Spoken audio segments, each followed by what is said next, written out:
الحمدللہ رب العالمین والصلاة والسلام علی سید المرسلین اما بعد فاعوذ باللہ من الشیطان الرجیم بسم اللہ الرحمن الرحیم۔ پڑھیے الصلاة والسلام علیک یا رسول اللہ وعلی آلک واصحابک یا حبیب اللہ۔ الصلاة والسلام علیک یا نبی اللہ وعلی آلک واصحابک یا نور اللہ۔ درود پاک پڑھنے کے بے شمار فضائل و برکات ہیں۔ عام دنوں میں بھی درود پڑھنا بڑی برکتیں لاتا ہے، مگر سبحان اللہ جمعہ کے دن درود پاک پڑھنے کی کیا بات ہے۔ سرکار دو عالم صلی اللہ تعالیٰ علیہ وسلم فرماتے ہیں، جس کا مضمون ہے کہ جو کوئی شخص جمعہ کے دن 200 بار درود پاک پڑھے اس کے 200 برس کے گناہ معاف کر دیے جاتے ہیں۔ درود پاک پڑھنے میں وقت ہی کتنا لگتا ہے، کوشش کیا کریں زیادہ سے زیادہ درود پاک جمعہ کے دن بھی اور باقی دنوں میں بھی اپنا ورد درود پاک کا جاری رکھیں۔ مل کر محبت کے ساتھ بآواز بلند درود پاک پڑھ لیں۔ صلو علی الحبیب صلی اللہ تعالی علی محمد صلی اللہ علیہ وسلم۔ قرآن مجید فرقان حمید کے حوالے سے ہم کوشش کرتے ہیں کہ بیان میں قرآن پاک کی کچھ آیتوں کو شامل کیا جائے تاکہ نور قرآن بھی حاصل ہو، قرآن پاک کو پڑھنے اور سمجھنے کا ثواب بھی حاصل ہو۔ آج قرآن پاک کی وہ آیت ہم سنیں گے جس میں اللہ کریم نے مسلمانوں سے، مومنوں سے بات کی ہے، مومنوں سے خطاب فرمایا ہے۔ یہ میسج ڈائریکٹلی ایمان والوں کے لیے ہے۔ چنانچہ پارہ نمبر 4 سورہ آل عمران آیت نمبر 102 میں ہمارا رب ہم سے کیا فرما رہا ہے؟ یا ایہا الذین آمنوا اتقوا اللہ حق تقاتہ ولا تموتن الا وانتم مسلمون۔ بڑی شارٹ مختصر آیت مگر خوبصورت پیغام۔ ارشاد ہوتا ہے، اے ایمان والو اللہ سے ڈرو جیسا اس سے ڈرنے کا حق ہے۔ ڈرنے کی بات بھی کی مگر اس کے ساتھ یہ بھی سمجھا کیسا ڈرنا ہے کہ جیسا اس سے ڈرنے کا حق ہے، اور ضرور تمہیں موت صرف اسلام کی حالت میں آئے۔ بڑی کمال کی بات ہوئی، اپنے آپ سے ڈرنے کا بھی رب فرما رہا ہے کیسا ڈرنا ہے جیسا اس کا حق ہے، اور پھر یہ بھی فرمایا کہ بغیر مسلمان نہ مر جانا، ایمان سلامت لے کر دنیا سے جانا ہے۔ یعنی اس ایک آیت میں سبحان اللہ تقوی کا بھی بیان ہے، اللہ سے ڈرنے کا بھی بیان، اور ساتھ ایمان سلامت لے کر دنیا سے جانا ہے۔ اس کا مطلب ساری زندگی بھی اپنے ایمان کو سنبھالنا ہے، مرتے وقت بھی سنبھالنا ہے، اور انشاءاللہ قبر میں بھی لے کے جانا ہے۔ اب ذرا دو باتیں سمجھنی ہے کہ تقوی کس کو کہتے ہیں۔ اللہ سے ایسے ڈرو جیسا ڈرنے کا حق ہے۔ اس آیت میں یہ فرمایا حق تقاتہ، جیسا ڈرنے کا حق ہے۔ اس سے مراد یہ ہے کہ بقدر طاقت اللہ سے ڈرو، اور اس کی تفسیر ایک اور آیت میں ہو جاتی ہے۔ اللہ ایک اور جگہ ارشاد فرماتا ہے فاتقوا اللہ ما استطعتم، تو اللہ سے ڈرو جہاں تک تم سے ہو سکے۔ اور پھر دوسری بات، اسلام پر ہی تمہیں موت آئے۔ تو اب تقوی کا پہلے معنی سمجھ لیں۔ بار بار لفظ تقوی ہم سنتے ہیں، حدیثوں میں بھی سنتے ہیں، قرآن میں بھی پڑھا ہوگا، دعاؤں میں بھی ہم بات کرتے ہیں کہ یا اللہ ہمیں متقی بنا دے، تقوی عطا فرما۔ تقوی کا معنی کیا؟ کہ خدا سے ڈرنا، گناہوں سے بچنا، اور آخرت میں نقصان پہنچانے والی چیزوں سے احتراز کرنا، اپنے آپ کو سیکیور کرنا۔ اور حق کے تقوی کیا ہے؟ خدا کا ایسا ڈر ہو کہ اس کی نافرمانی سے ہمیں روک دے، اس کی نعمتوں کے لیے شکر کی طرف لے جائے، اعضاء کو گناہوں سے روک لے، ہمارے باڈی پارٹ گناہوں سے رک جائیں، دل میں حسد، کینہ، بغض، تکبر نہ آئے، بلکہ خلوت اور جلوت بھی پاک ہو جائے۔ ایک اور پرابلم بھی ہے، بعض اوقات ہم لوگوں سے ڈرتے ہیں، ہم بہت سارے گناہ اس لیے نہیں کرتے کہ کوئی دیکھ نہ لے۔ ٹھیک ہے، یہ بھی چلے ایک نعمت ہے کہ لوگوں کے خوف، ورنہ بے شرم تو ایسے بھی ہوتے جو لوگوں سے بھی نہیں ڈرتے، کہ لوگوں کے سامنے بہت ساری برائیاں کرتے میں بندہ ڈرتا ہے، رک جاتا ہے۔ لیکن مزہ یہ ہے اور اصل تقوی یہ ہے کہ میری خلوت بھی، جب مجھے دنیا میں کوئی نہ دیکھ رہا ہو، اس وقت بھی میں گناہ نہ کروں۔ اس وقت یہ خیال دل میں رہے کہ رب دیکھ رہا ہے. تقوی کی اصل تو درجہ یہ ہے نا کہ میری خلوتیں بھی پاک ہو جائے. ایسا نہ ہو لوگوں کے سامنے نیک نمازی پرہیزگار اکیلے میں سارے برے کام ہو رہے ہیں، بلکہ ایسے بھی لوگوں کے بارے میں پڑھا گیا سنا گیا کہ لوگ سامنے ہوں تو نمازیں بھی پڑھتے ہیں، اکیلے میں نمازیں بھی نہیں پڑھتے کیونکہ وہاں کوئی نہیں دیکھ رہا. پھر بتاؤ نماز کس لیے پڑھ رہے تھے؟ اگر لوگوں کو ہی دکھانے کے لیے نماز پڑھنی تھی تو پھر اللہ کے لیے نماز تو نہ ہوئی نا. لوگوں کو دکھانے کے لیے تسبیح پڑھ رہے ہیں، لوگوں کو دکھانے کے لیے صدقہ خیرات ہو رہی ہے اور اندر اکیلے میں جا کے کچھ بھی نہیں ہو رہا. تو نہیں، تقویٰ یہ ہے کہ میری خلوتیں بھی پاک، میری جلوتیں بھی پاک، اور یہ خیال رہے کہ رب دیکھ رہا ہے. بہرحال میرے پیارے اسلامی بھائیوں، اب تقوی پر استقامت کیسے ملے؟ ٹھیک ہے، یہ تو قرآن نے کہہ دیا کہ اللہ سے ڈرو، اتقوا اللہ، اللہ سے ڈرو. اب ڈریں کیسے؟ اس کا فارمولہ کیا؟ تو یاد رکھیے کہ امام غزالی علیہ رحمۃ اللہ الوالی نے منہاج العابدین میں بہت خوبصورت اس کا جواب دیا. جو آپ نے فرمایا اس کا خلاصہ یہ ہے کہ تقویٰ کے لیے بنیادی بات کیا ہے؟ the basic thing for تقویٰ، کہ انسان اپنے نفس کی مخالفت میں اس بات کا پکا ارادہ کر لے کہ نفس کو گناہوں سے باز رکھے گا. غیر ضروری حلال اشیاء کا بھی بہت استعمال نہیں کرنا ہوتا. بہت زیادہ کھانا، بہت زیادہ سونا، بہت باتیں کرتے رہنا. کہتے ہیں نا قلیل الکلام قلیل الطعام قلیل المنام، آرام بھی تھوڑا، کھانا بھی تھوڑا اور باتیں بھی تھوڑی. یہ متقی لوگوں کا طریقہ، اللہ کے نیک بندوں کا طریقہ ہے.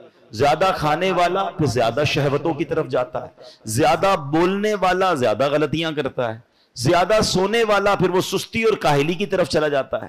تو جب آپ ان تین چیزوں میں حلال ہیں حالانکہ کمی کریں گے تو پھر حرام چیزوں سے بچنے کا بھی ذہن بن جائے گا. مگر یہاں تو حرام سے بچنے کا بھی ذہن نہیں ہے.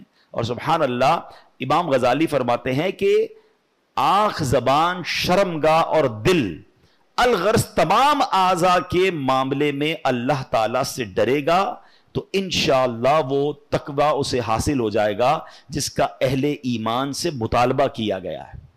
قرآن مجید فرقان حمید میں ایک کچھ پارٹ آف دا باڈی جو ہے نا اس کو ڈائریکٹلی ایڈریس کیا گیا ہے. آنکھوں کا تقویٰ. ہاں یاد رکھیے، یہ آنکھ ہے نا، یہ دیکھا جائے تو بہت بڑی نعمت ہے، ہم دنیا کی نعمتیں دیکھتے ہیں مگر یہ آنکھ حلال دیکھنے کے لیے دی گئی ہے. یاد رکھیے پہلے آنکھ بہکتی ہے، پھر دل بہکتا ہے، پھر شرمگاہ بہکتی ہے، پھر انسان حرام کی طرف جاتا ہے. آنکھوں کی بدکاری کہا گیا حرام دیکھنے کو.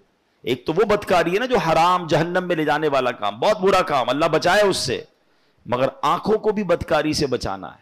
قرآن کہتا ہے مسلمان مردوں کو حکم دو کہ اپنی نگاہیں کچھ نیچی رکھیں اور اپنی شرمگاہوں کی حفاظت کریں، یہ ان کے لیے زیادہ پاکیزہ ہے، بے شک اللہ ان کے کاموں سے خبردار ہے.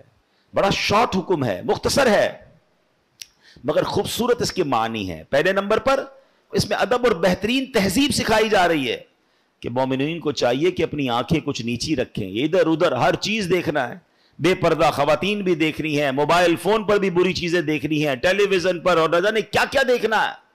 قرآن کہتا ہے آنکھوں میں حیا ہونی چاہیے، نگاہیں نیچی ہونی چاہیے.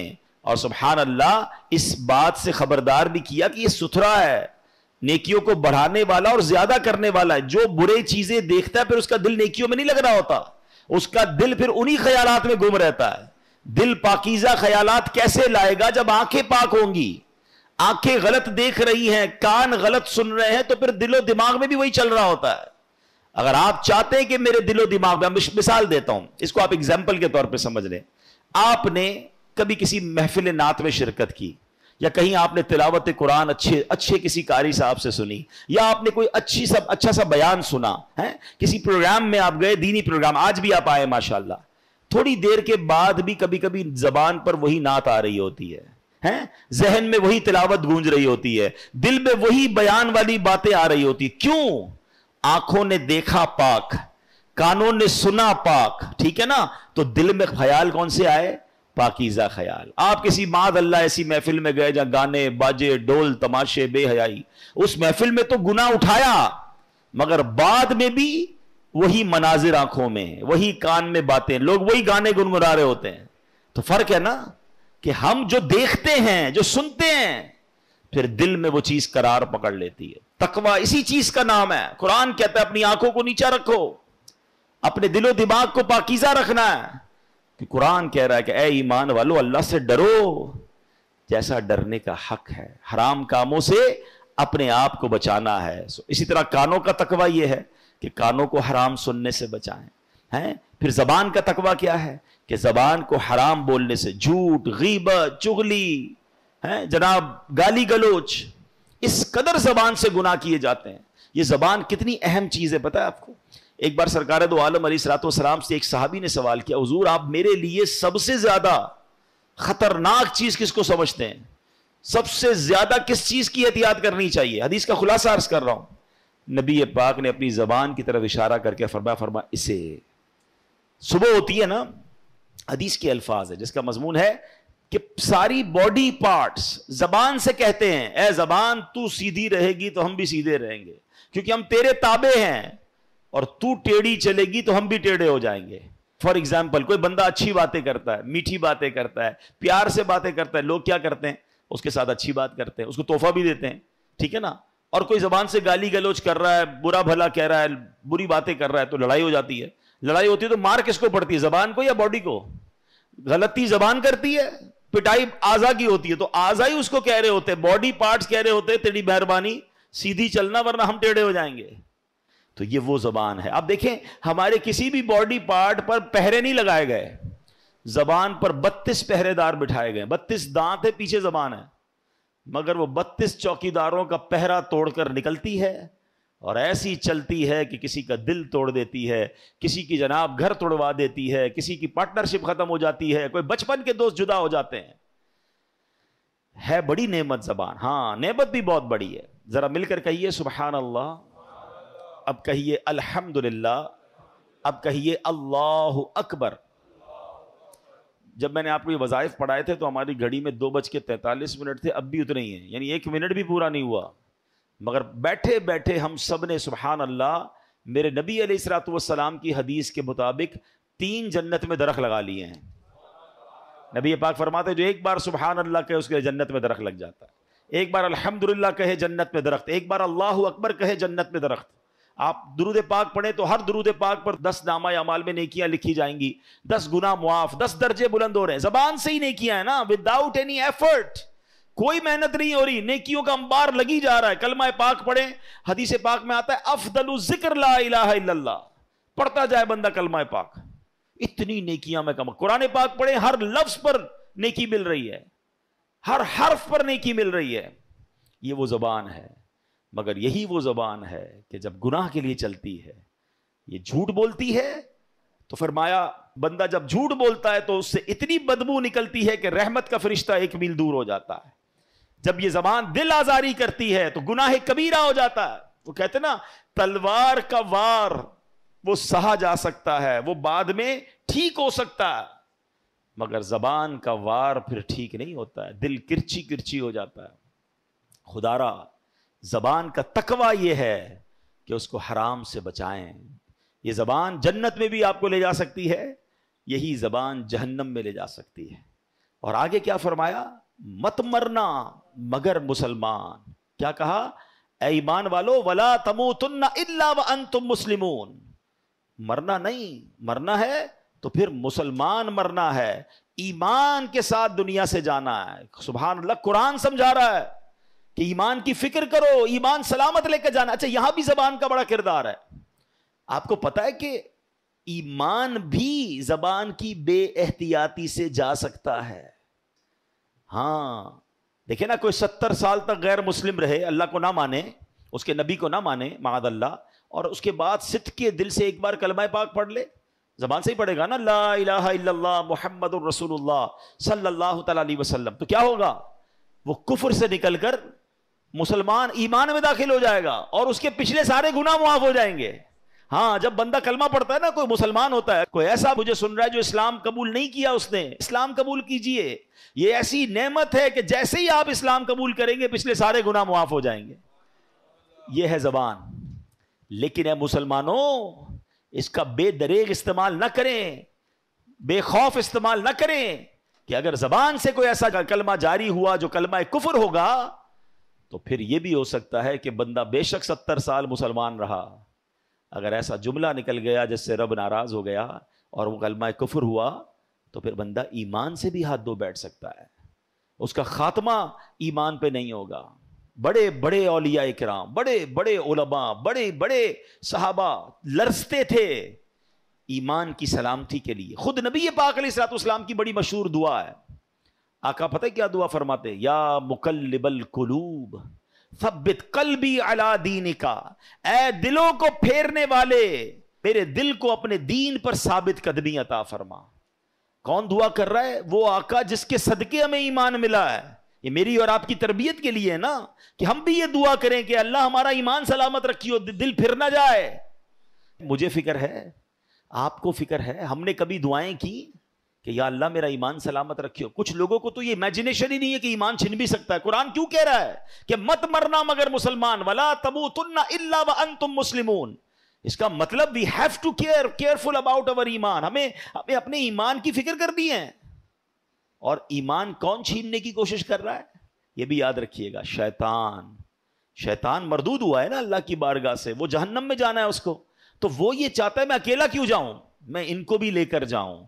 تو اب کیا پلانز ہے شیطان کے، ہمیں پتہ ہی نہیں ہے، ہم سوچتے بھی نہیں ہیں، پوچھتے بھی نہیں ہیں۔ شیطان نے بڑے جھال بہکے ہوئے ہیں، شیطان نے بڑے جس کو کہتے ہیں نا اٹیک کیے ہوئے مسلمانوں پر۔ اب وہ کیا کرتا ہے؟ کامیڈی کے ذریعے، چٹکلوں کے ذریعے، لطیفوں کے ذریعے۔ آپ دیکھیں کامیڈی شو میں کیا ہو رہا ہوتا ہے، کبھی جناب اللہ کا مذاق، کبھی فرشتوں کا مذاق، کبھی جنت دوزخ کا مذاق ہے، معاذ اللہ۔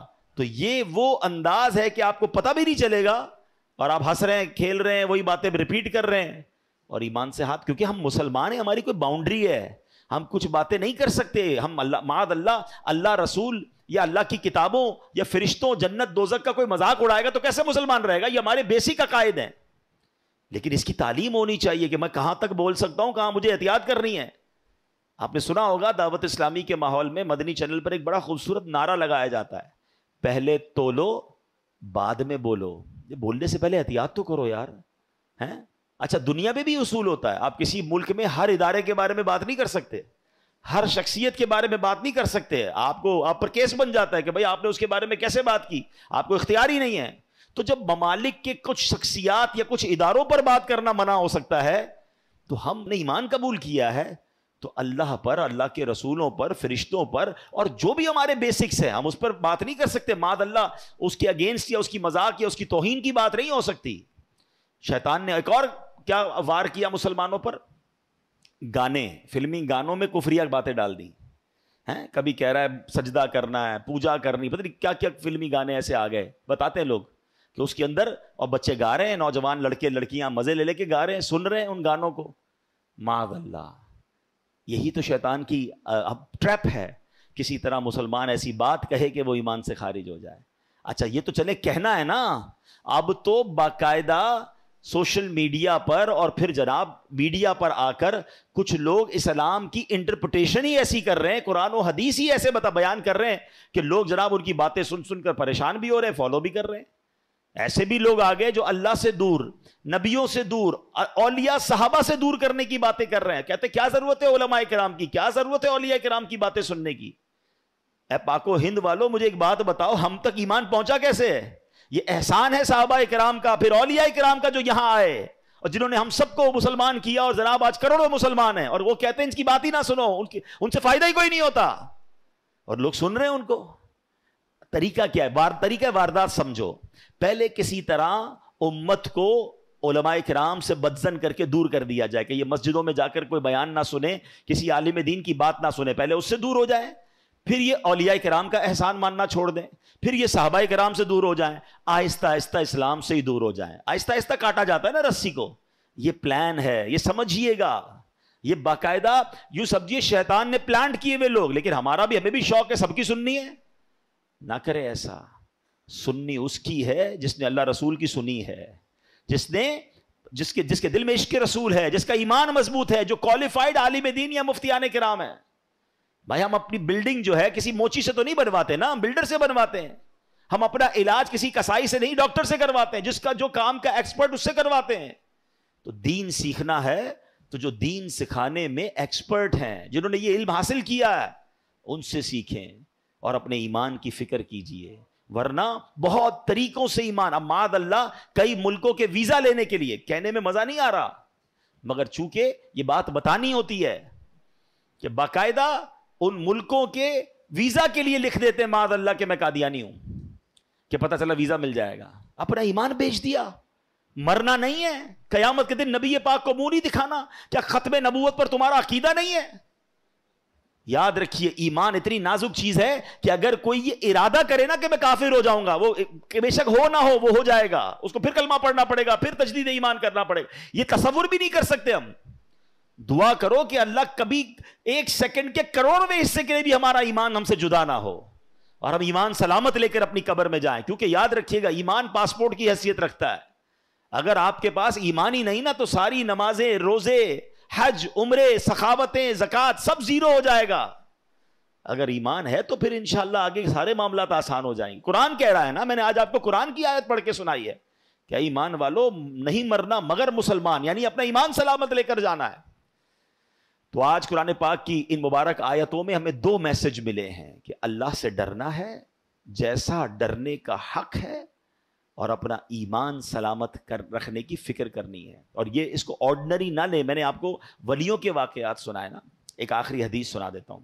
سرکار دو عالم علیہ الصلوۃ والسلام فرماتے ہیں, جس کا مضمون ہے کہ اولاد آدم 4 کیٹیگریز پر پیدا کی گئی ہے.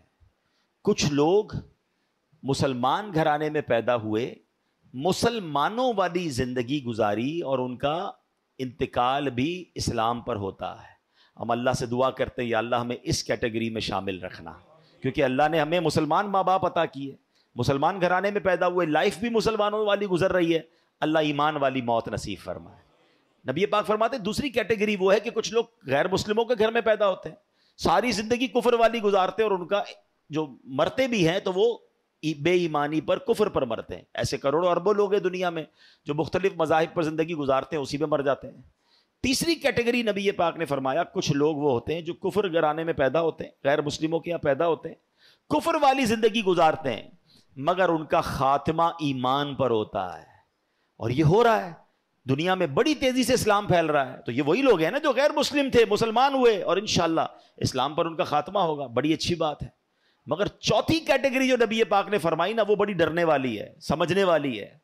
آقا علیہ الصلوۃ والسلام فرماتے کچھ لوگ وہ ہوتے ہیں جو مسلمان گھرانے میں پیدا ہوتے ہیں, اسلام والی زندگی گزارتے ہیں, مگر ان کا خاتمہ کفر پر ہوتا ہے.